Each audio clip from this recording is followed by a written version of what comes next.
Isaías 53, versos 10 a 12. Os que encontraram poderão dizer aleluia. Muito bem. Então, o texto diz assim: Todavia, ao Senhor agradou moê-lo, fazendo-o enfermar, quando der ele a sua alma como oferta pelo pecado. Verá a sua posteridade e prolongará os seus dias, e a vontade do Senhor prosperará nas suas mãos. Ele verá o fruto do penoso trabalho de sua alma e ficará satisfeito. O meu servo, o justo, com o seu conhecimento, justificará a muitos, porque as iniquidades deles levará sobre si. Por isso, eu lhe darei muitos como sua parte, e com os poderosos repartirá ele o despojo. Porquanto derramou a sua alma na morte, foi contado com os transgressores, contudo, levou sobre si o pecado de muitos, e pelos transgressores intercedeu. Amém. Amado Senhor, mais uma vez nós necessitamos que o Senhor nos ensine nesta noite, que o Senhor nos direcione, Senhor. Fale poderosamente ao nosso coração e nos dê a capacidade de colocar esta palavra em prática. Assim nós oramos em nome de Jesus. Amém. Pode se assentar.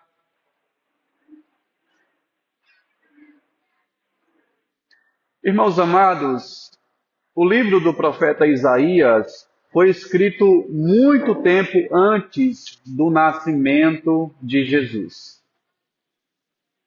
Este livro foi escrito numa época em que o povo de Deus estava abandonando a fé cristã e fazendo aliança com outros povos que não adoravam o verdadeiro Deus. Este livro é o livro do Antigo Testamento que mais fala sobre Jesus, o Messias prometido por Deus.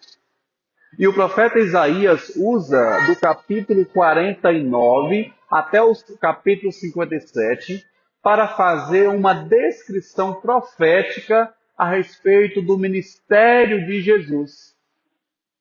E aqui então, no capítulo 53, Jesus é antecipadamente apresentado como o servo sofredor. Quem é Jesus neste texto? Ele é o servo sofredor.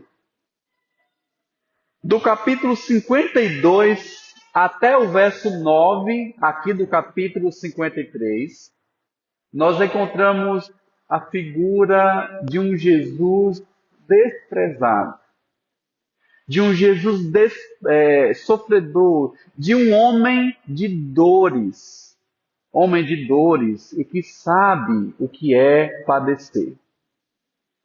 Este homem foi morto, sepultado pelos homens cruéis, mas a partir do verso 10, que eu li aqui agora, a partir do verso 10, nós podemos ver que o sofrimento substitutivo de Cristo tem um sentido muito bem definido em toda a extensão das Escrituras.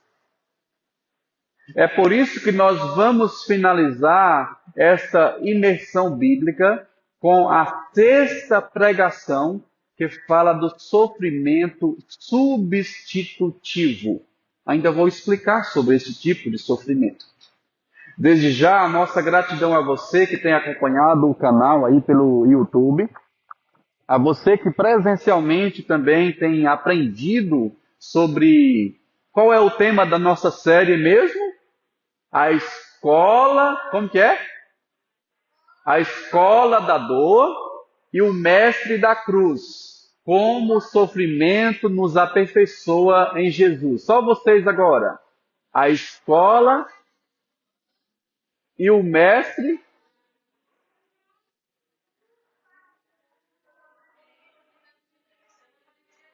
Muito bem, muito bem. Então, meus irmãos, pensando então nesta última pregação desta série, o tema desta pregação de hoje é o custo, o triunfo e o propósito do servo sofredor. O custo, o triunfo e o propósito do servo sofredor.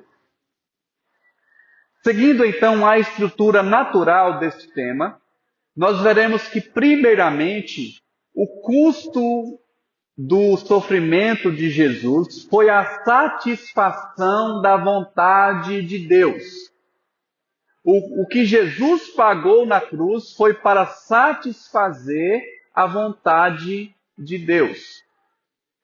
Irmãos, o sofrimento de Jesus foi um ato deliberado, um ato espontâneo da sua parte, para satisfazer a justiça e o amor de Deus.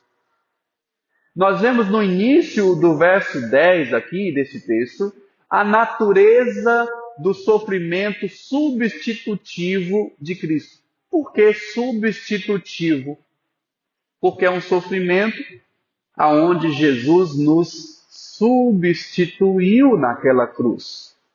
Era você e eu que deveríamos ser crucificados, mas Jesus nos substituiu. Por isso é um sofrimento substitutivo. E o texto diz aqui, em Isaías 53, verso 10, todavia ao Senhor agradou moê-lo. Irmãos, o verbo moer aqui significa uma verdadeira tortura ou um esmagamento, assim como se faz com uma cana no engenho. Jesus foi moído por nós, foi ferido.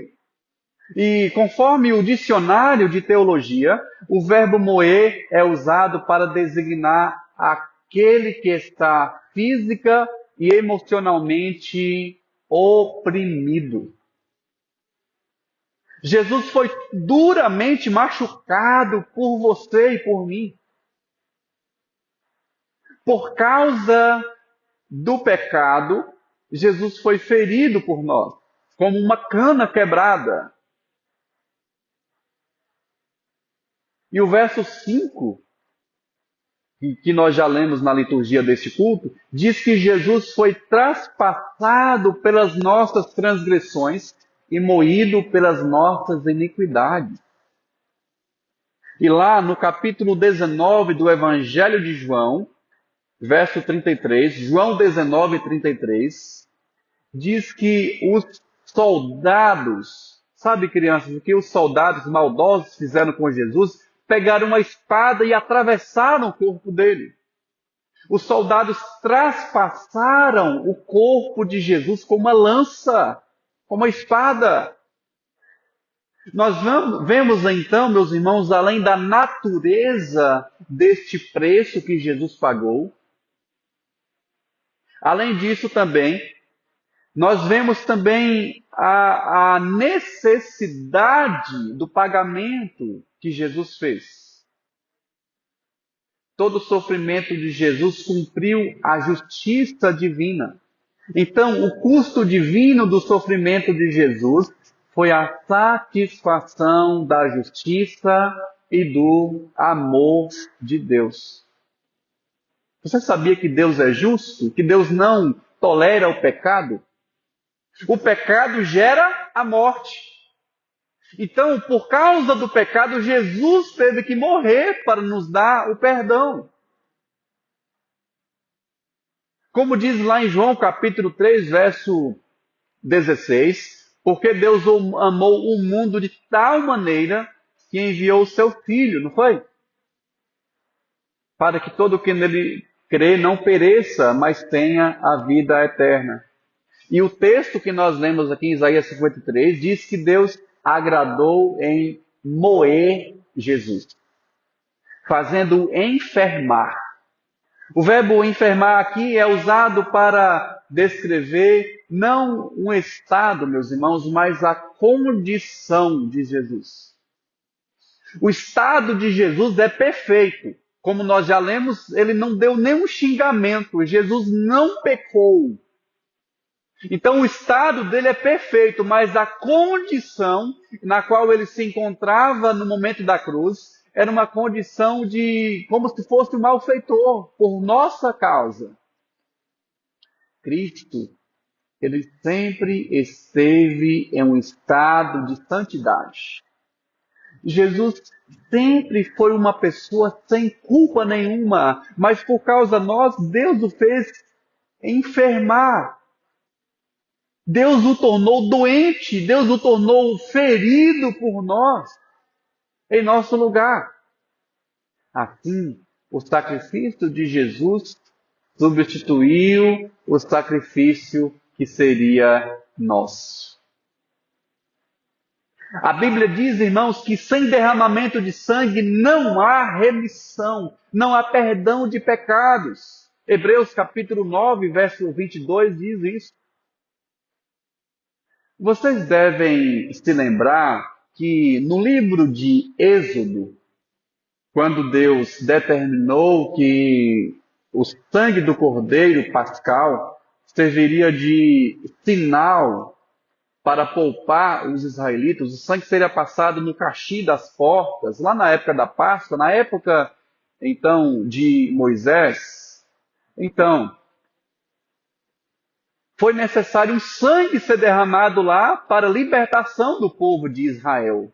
Bem assim, foi necessário o sangue de Jesus ser derramado para a libertação nossa, do cativeiro do inferno. Jesus derramou o sangue da nova aliança. Aliança esta derramada em favor de muitos. O sangue derramado em favor de muitos. Como diz lá em Mateus capítulo 26 e aqui também em Isaías 53. Lembram que na escola bíblica eu disse para vocês que vocês iriam descobrir qual é o texto do Antigo Testamento que fala que Jesus derramou seu sangue por muitos? Que texto é esse? Isaías 53. Assim como Mateus capítulo 26. Então nem todos serão salvos, mas somente aqueles pelos quais Jesus derramou o seu sangue. Se Jesus tivesse derramado o seu sangue por todos, mas nem todos seriam salvos, o sangue de Jesus seria desperdiçado. É por isso que Jesus derramou o seu sangue por muitos, ou seja, somente por aqueles que irão crer em seu nome. A salvação, então, ela é limitada. É claro que nós não sabemos a quantidade de pessoas que serão salvas, mas Jesus não morreu por todos, mas morreu por aqueles que nele creem. É por isso, meus irmãos, que João Batista, quando estava pregando e viu Jesus aparecendo, João Batista disse assim: eis o Cordeiro de Deus que tira o pecado do mundo. João capítulo 1, verso 29. Assim, meus amados irmãos, Jesus foi levado como cordeiro mudo para o matadouro, como diz o texto que nós já lemos hoje. O verso 10 aqui diz que ao Senhor agradou moê-lo, como eu já li aqui para vocês. A satisfação, eu disse que Jesus morreu para satisfazer a justiça e o amor de Deus. Mas a satisfação de Deus não é insensibilidade da sua parte. A satisfação de Deus não é insensibilidade, mas é o prazer da necessidade de salvar o seu povo, cumprindo assim o seu plano eterno. Então, o prazer de Deus em colocar a nossa culpa nas costas de Cristo, não deve ser entendida como se Deus fosse insensível ao sofrimento de seu próprio filho. Nesse sofrimento, meus queridos ouvintes, ambos sofrem. Pai e filho sofrem. Quando Deus prova Abraão, lá em Gênesis capítulo 22, pedindo-lhe o único filho, o filho Isaque, Deus está exemplificando o coração de um pai em entregar o seu único filho.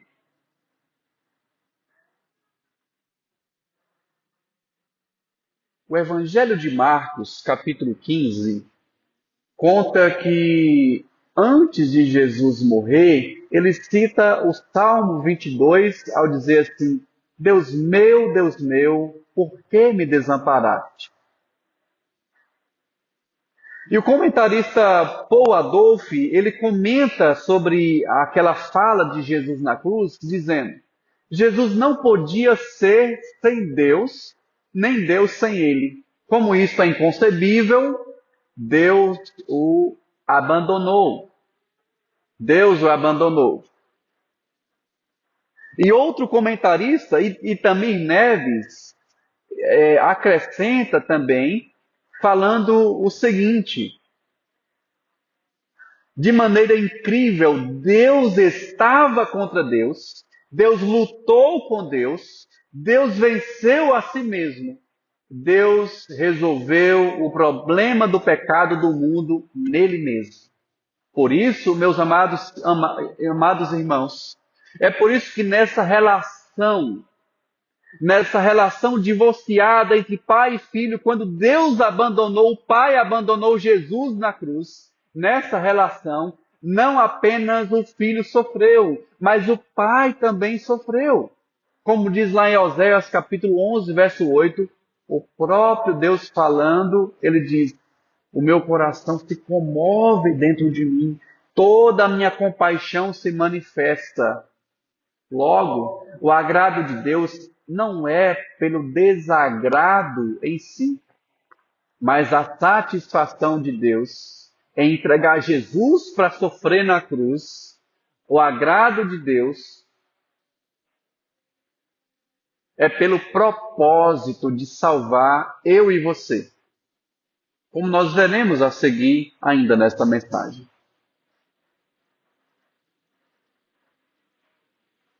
Então, o preço pago por Jesus na cruz foi para satisfazer a justiça e o amor de Deus por nós. Nós vimos exatamente isso, que o preço pago pelo servo sofredor foi para satisfazer a justiça e o amor de Deus.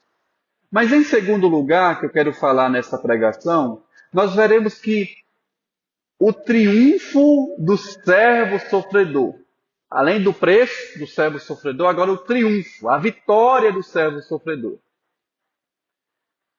Aqui, ainda no verso 10 de Isaías 53, diz que a vontade do Senhor prosperará em suas mãos. Em outras palavras, Jesus assume a responsabilidade de cumprir o propósito de Deus. Isto é, de morrer para salvar o seu povo. É por isso que em Lucas capítulo 22, quando Jesus estava em agonia, ele orou intensamente.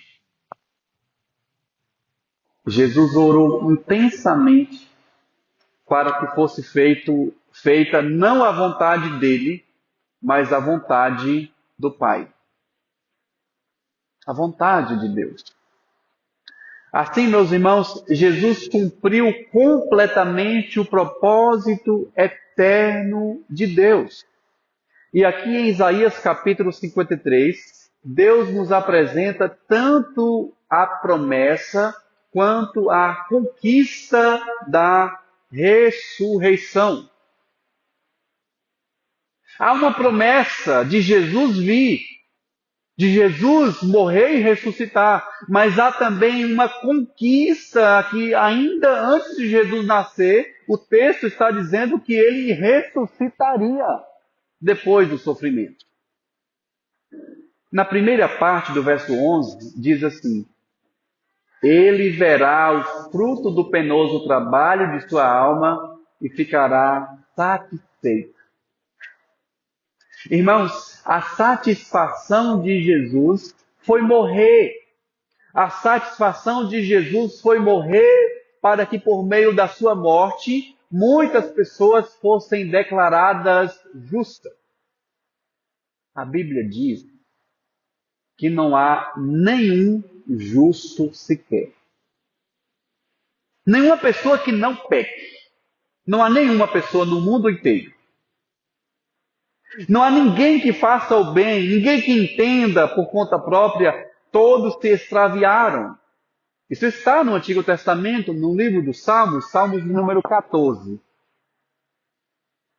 E o apóstolo Paulo diz lá em Romanos capítulo 3, verso 23, com base no Salmo 14, ele diz assim: todos pecaram e carecem da glória de Deus. É por isso a necessidade do sacrifício de um justo Jesus.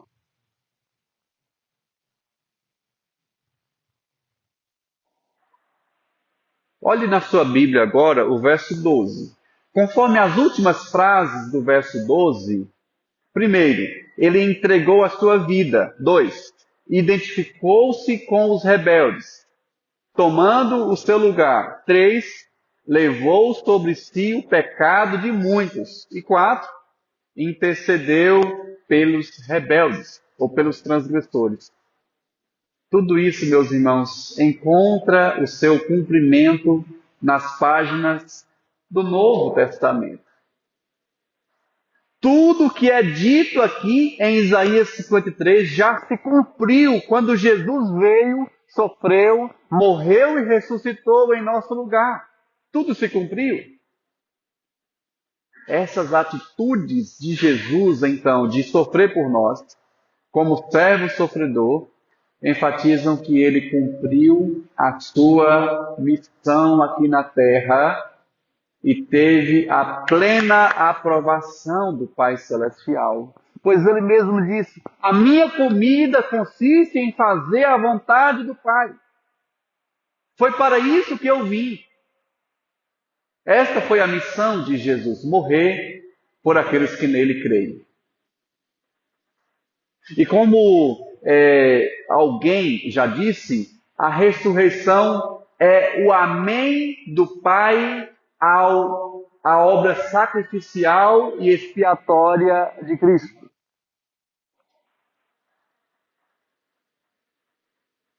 A ressurreição de Cristo é como se fosse o amém do Pai.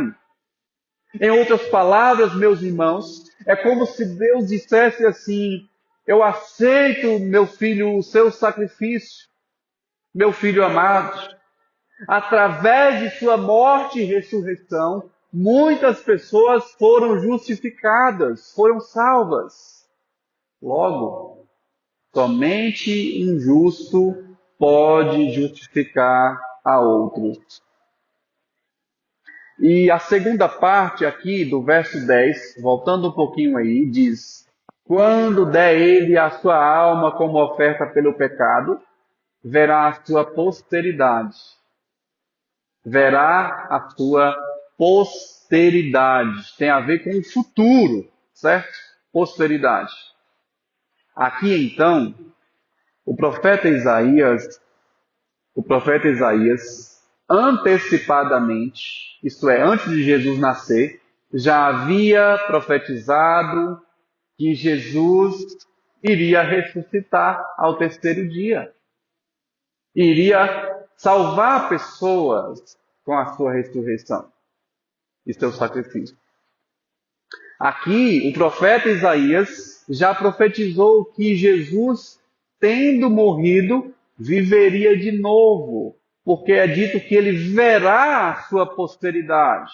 A posteridade aqui são aqueles a quem Jesus substituiu, livrando da culpa e do poder do pecado. Hoje, mesmo as pessoas salvas por Jesus, essas pessoas ainda pecam, infelizmente, porque são pessoas pecadoras. Mas por causa do sacrifício de Jesus, as pessoas que foram salvas por ele, mesmo pecando, eventualmente, acidentalmente, essas pessoas são livres da culpa do pecado. É verdade que nós ainda pecamos, infelizmente. Mas o nosso pecado já foi pago na cruz. É por isso que há a necessidade de arrependimento dos nossos erros, reconhecendo que Cristo pagou e que precisamos andar em novidade de vida.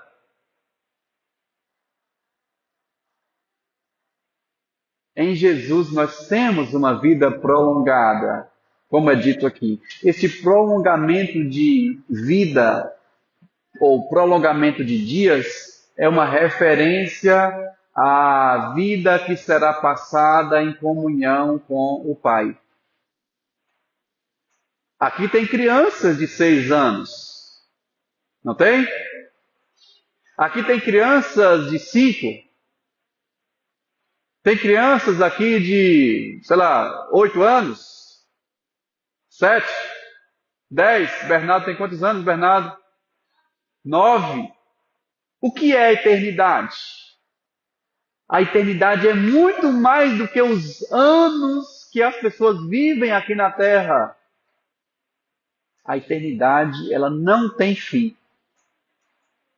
É essa eternidade que Jesus comprou para nós na cruz. É a capacidade que Ele nos dá da gente viver eternamente feliz, com tudo que a gente precisar, com toda a alegria do céu, com toda a santidade, todas as riquezas do céu. E Ele comprou tudo isso com o seu precioso sangue quando morreu na cruz.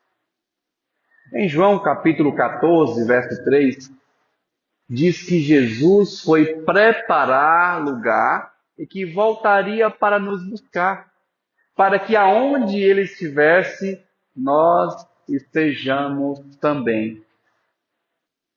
Isso significa, meus irmãos, viver uma vida prolongada, é passar a eternidade ao lado de Jesus.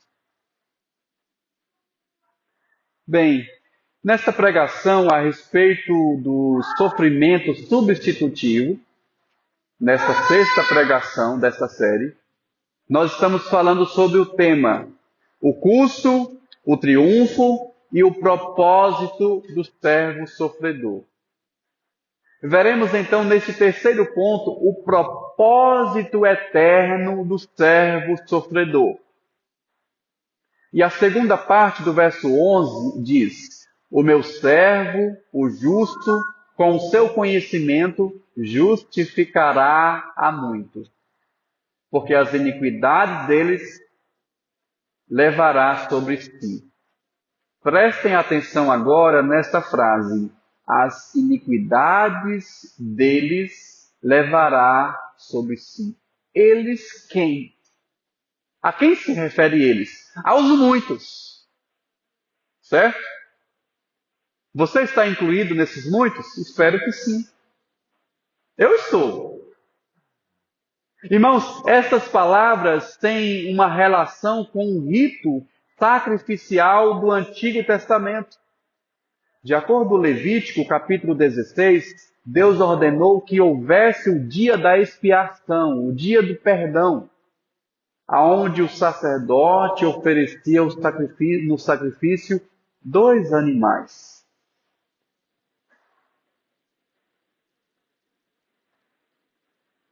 Vocês, crianças, sabe qual é o nome de um dos animais que era oferecido no dia do sacrifício? Era chamado de bode emissário, ou bode expiatório. Bode expiatório. A este bode expiatório, o sacerdote Arão colocava as mãos sobre a cabeça dele, o que era símbolo de transferência de todos os pecados do povo de Israel. E depois, então, esse bode expiatório era conduzido por um homem ao deserto, um lugar muito, muito longe. E assim, aquele bode expiatório levaria sobre a sua cabeça as iniquidades de todos ou de muitos, para o perdão dos pecados. E o povo, então, o povo de Deus não mais veria aquele bode e nem considerava mais os pecados cometidos. De igual forma, aconteceu com Jesus no Evangelho de Marcos, capítulo 15. Em Marcos, capítulo 15, Jesus foi sentenciado de morte em lugar de Barrabás, para não dizer em lugar de todos nós. Barrabás estava lá sendo condenado porque ele havia feito coisas erradas, mas Jesus substituiu, Jesus ficou em lugar de Barrabás para que Barrabás fosse solto. E da mesma forma aconteceu conosco, meus irmãos. É estranho dizer, mas Jesus foi também o nosso bode expiatório.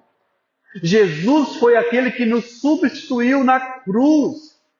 Ao ser levado para a cruz solitária, ali ele experimentou a escuridão da alma, ali ele pagou os pecados de todos quantos creem em seu nome. E voltando ao verso 11 aqui, o texto diz: o meu servo, o justo, com o seu conhecimento, justificará a muitos. Voltando mais uma vez a esse termo, justificará a muitos. Esse texto interessante é que ele já fala da justificação de muitos que creem em Jesus. E é o mesmo que foi afirmado por Jesus em seu Evangelho. Após então a chamada irresistível, após a regeneração e a conversão com arrependimento e fé, Deus declara que o pecador está perdoado e não há nenhuma condenação contra ele. Eis a doutrina da justificação pela fé. A justificação pela fé é um ato único, exclusivo e legal da parte de Deus, pelo qual ele declara que nossos pecados estão perdoados.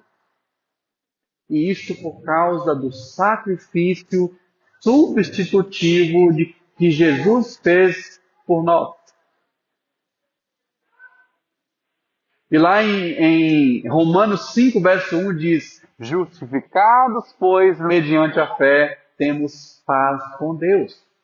O verbo justificar, lá em Romanos 5, verso 1, o verbo justificar significa declarar judicialmente que a pessoa está justa, que a pessoa está perdoada, que o seu caráter está em conformidade com a lei.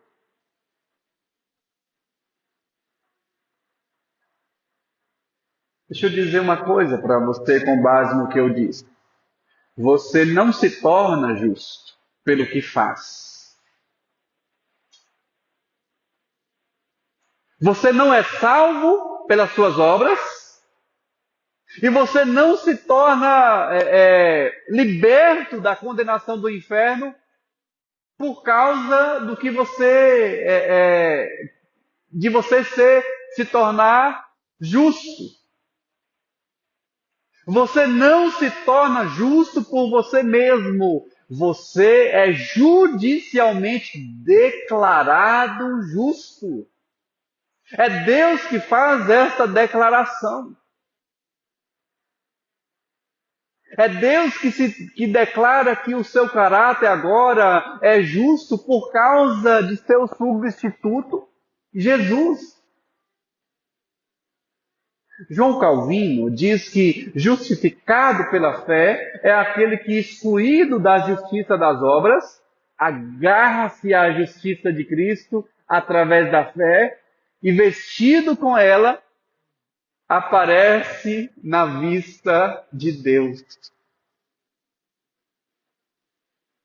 Então eu e você devemos apenas agarrar a esta justificação pela fé.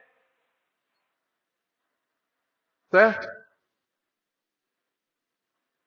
Então, meus irmãos, a justificação se origina em Deus e não em mim. Deus é o juiz que faz uma declaração legal de perdão. Então a justificação ela é gratuita e é por graça, não é por obra. Paulo diz, sendo justificado gratuitamente por sua graça, Romanos 3, verso 24.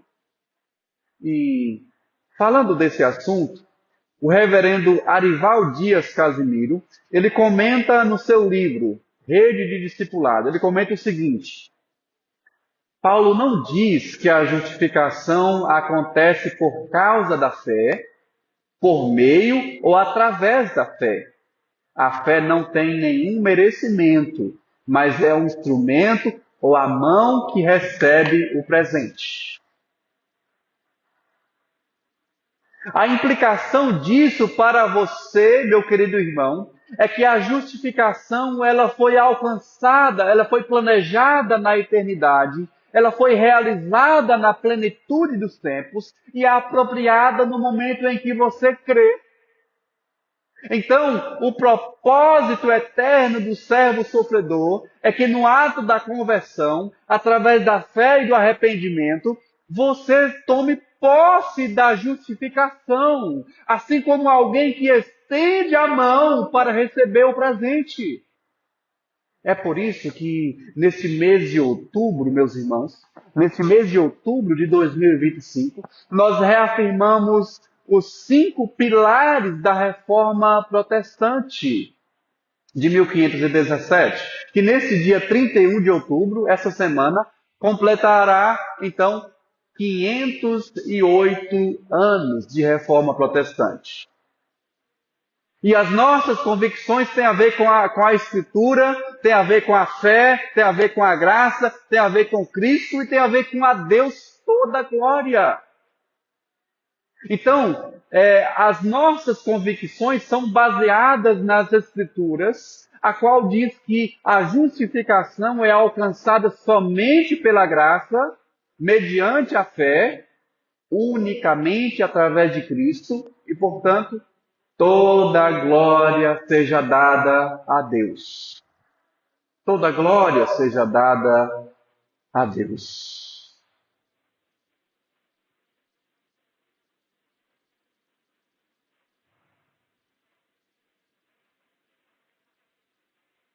Eu quero, então, finalizar com pelo menos 3 aplicações práticas para você. Diante de tudo que eu falei, eu digo a você agora: pare de sofrer como um malfeitor. Se você foi substituído por Cristo na cruz, o seu sofrimento já não é o cumprimento da pena. Não é o cumprimento da pena porque Jesus já quitou a sua dívida na cruz. Certo? Então pare de viver como um malfeitor, como alguém que está sofrendo por causa de algum pecado, por causa de alguma coisa que fez no passado. Não. Jesus te livrou da culpa do pecado. A segunda implicação final que eu deixo para você é: aproprie-se da justificação alcançada por Cristo. E como que você abraça, como que você recebe a justificação alcançada por Cristo? Através da fé e do arrependimento. É como um filho que estende as mãos para receber um presente. É assim que você apropria-se da justificação em Cristo, arrependendo e crendo no Evangelho. Receba esse presente como um filho recebe o presente de um pai. A terceira e última aplicação final, para terminar, eu te aconselho a cuidar desse presente. Embora a vida eterna não tenha te custado nada, a vida eterna custou a morte de Cristo em seu lugar. Portanto, viva uma vida de obediência a Ele e à sua palavra. Você não paga nada por tudo que Deus deu a você. Mas a vida de discipulado, ou seja, a caminhada cristã, custa o seu tempo, custa os seus recursos, custa a sua dedicação para adorar a Deus. A vida cristã custa tudo o que você tem, não para pagar, mas para agradecer por tão grande obra que Ele fez por você. Vamos então ficar em pé. Eu convido você a fechar seus olhos.